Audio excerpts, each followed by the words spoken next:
One by one, the birds in the sky are falling. Their family husbands were called away early. No one knows what happened. Retired nuclear plant firefighter squad leaders, ready to go back and check.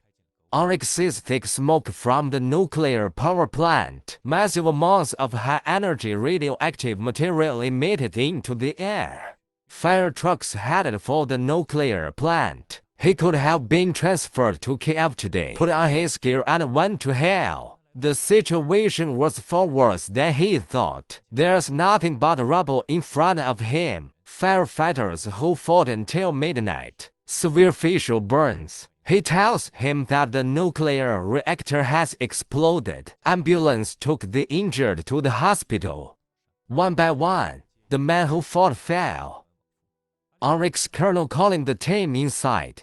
He's borrowing a respirator. Inside with the colonel, Auric had to climb to the top of the building alone. He spotted his comrades. Luckily he's still alive, only a little worse for wear. He takes his comrades and begins to evacuate. Risha pulls her comrade in the dolly, returned to bring out the colonel. The ambulance took out the wounded.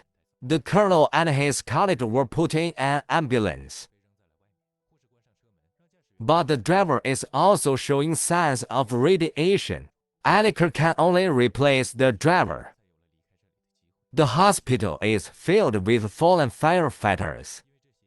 The nurses were unprotected, the normal-looking clothes, but there's a lot of invisible radiation. Auric has been given a tranquilizer. When he woke up, the doctors told him he'd only received a small amount of radiation. An official asked Auric if he was familiar with the reactor. The corridor below. Auric is familiar. The officer asked him to come with him. The school outdoor program is still going on. No one realized the effects of nuclear radiation. The reactor's fuel is burning. If the fuel meets the water, there will be a steam explosion, will lead to further leakage of radioactive material. All of Europe will be contaminated. They must find a way to drain, to avoid further deterioration. But now the following situation is unknown. The only way down is for someone who knows the corridor. The entire corridor has been flooded with hot, radiant water. Open the well manually. It's a death sentence. Willing to go into Chernobyl. Access to Swiss medical specialists. The crowd is silent, but the fuel crisis is not over. The safety of the world is at stake.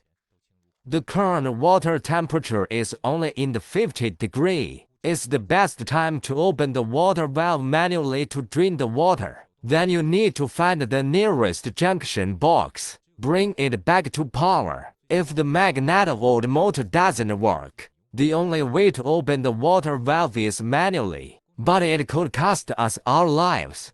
The department has present decided to take on this dangerous task themselves.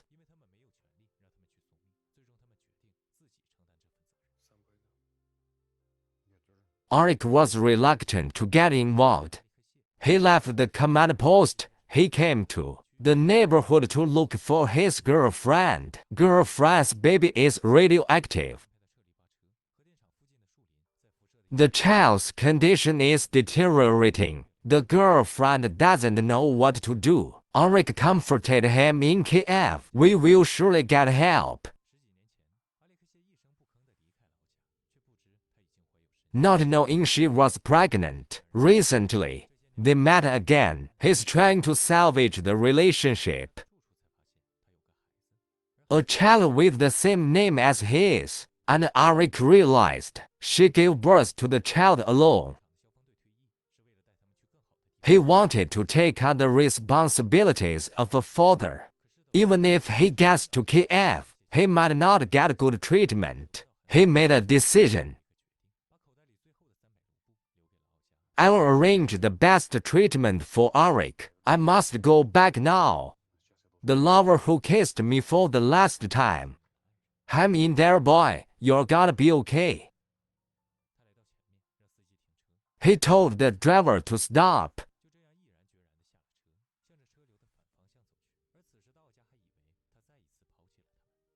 He's back at the command post.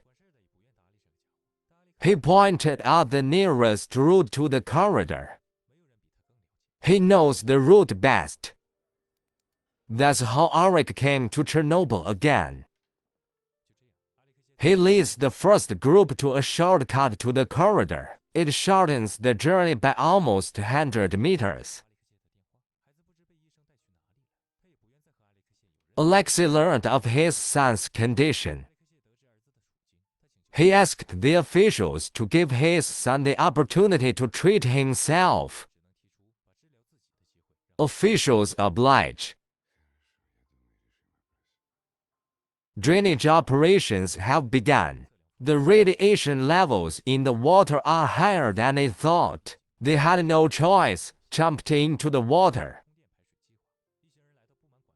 Steam is constantly coming out. They need to close these valves. One of the team got burned by the steam. He had to stay behind. Engineers are afraid they won't want to move forward.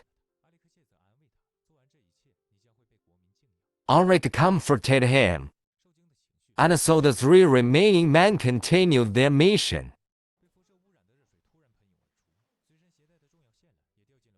The colonel jumped in without hesitation. He was able to retrieve the cable.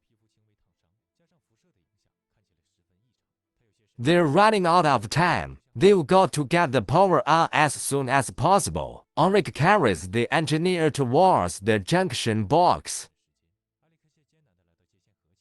They forced themselves to endure the heat of the radiant water to complete the mission. The power came on, but in a few moments the motor stopped working.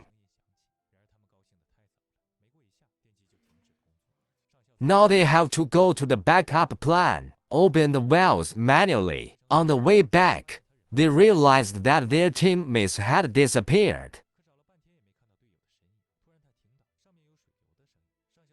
The colonel's mind is failing him. He's running forward like a madman. Closer and closer to the reactor. At the engineer's call, the colonel finally closed the door. But his face was festering. The 3 returned to the surface and were taken to the hospital. The colonel lost his life on the way to the hospital.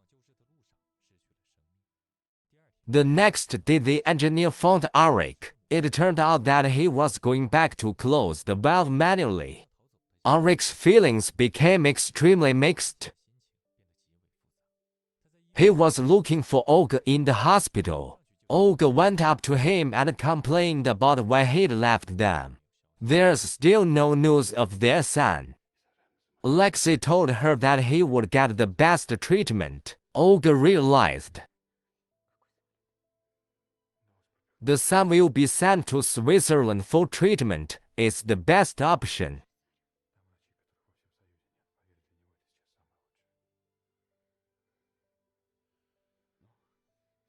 Olga realized Arik was trying to give his son a chance to live.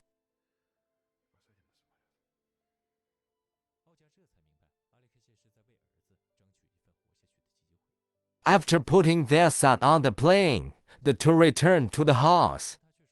Olga is sorry for his behavior. But Arik says it's me who should feel guilty. He lost sleep that night, and he made a decision. The next day Arik was gone. She found a note on her bed.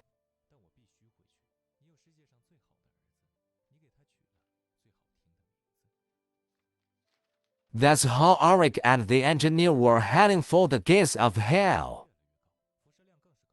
This time, they were ready to die. They dived and found the valve, but just as they turned it, they realized it wouldn't turn. Finally, the 2 of them were able to loosen the valve. The cooling water is finally pouring out. They've done a great job. The two men were about to return down the tow rope. In the confusion, the rope wrapped around the engineer's arm. Eric tries to pull him back, but every tug caused the engineer immense pain. The engineer took out his dagger and cut the rope in desperation. He gave his life to Chernobyl. Eric didn't give up. The vision of being with his family was in the back of his mind. What everyone didn't expect was, when the water drained out, they found Alexei alive. Olga came to see him in her isolation suit. She took off her gloves and her isolation suit and lay beside him. 3 months later, Olga got her son back, and that's the end of the film. The film is set against the backdrop of the Chernobyl incident. It's a film about a man's growth and responsibility. He blossomed his life. In exchange, he gave his life to the next generation. As a disaster film, in addition to depicting the scene of a disaster, it focuses on the choices of human nature. No commentary can replace the original film. A good film deserves to be seen in its entirety. I look forward to meeting you next time.